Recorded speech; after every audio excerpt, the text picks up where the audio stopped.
Hey y'all, Christine here, and I wanted to take a few minutes and share with you what plants we are adding to our butterfly garden come springtime.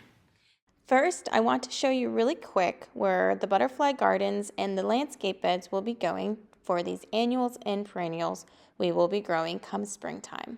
One of the flower beds will be against the fence line, and the other flower bed will be against the home. So right now our backyard looks pretty blank, but come springtime it will be full of life. And our backyard faces north with a slight angle facing west, so this will be plenty of sunlight for these annuals and perennials to grow and thrive. I have 4 different categories for you. I have trees. We have 2 different types of trees going into our butterfly garden. We have perennial plants, which will be your nectar and host plants. And then we have spaces in our garden design for annuals.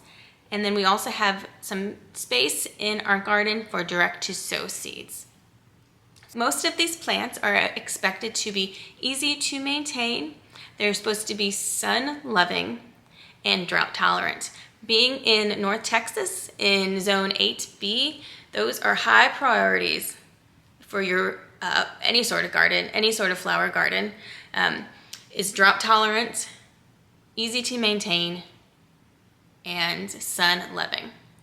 So to get started, we're going to start out with trees. So the 2 different types of trees that we are getting into our garden this year will be a Vitex in Delta Blue variety.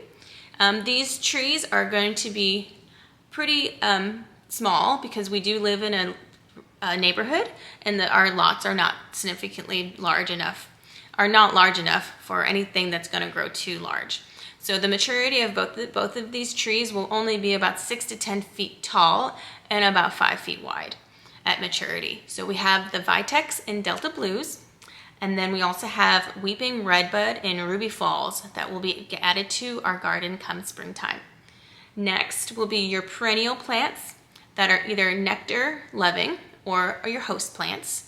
The nectar-loving plants we will be adding directly to our garden beds.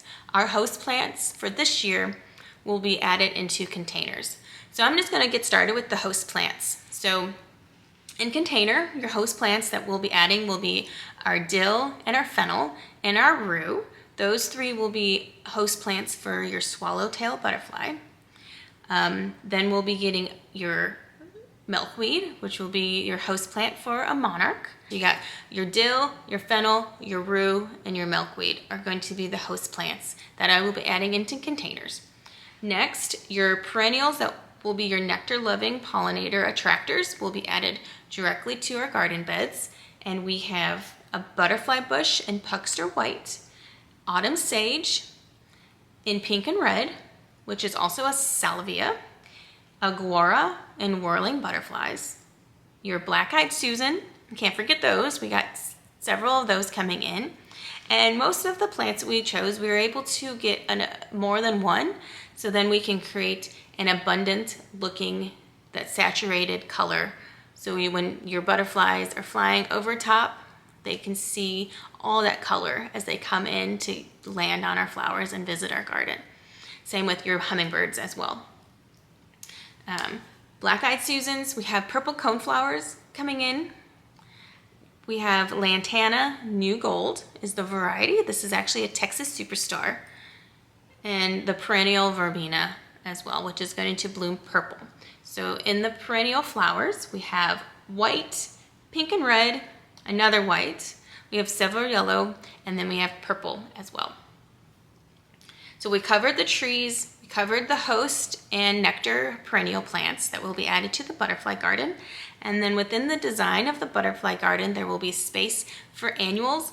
These annuals right now that I have planned in my head to add will be your pentas and your zinnias. These zinnias, I will only choose, your 1 to 1.5 feet tall zinnias that will grow in those annual spaces.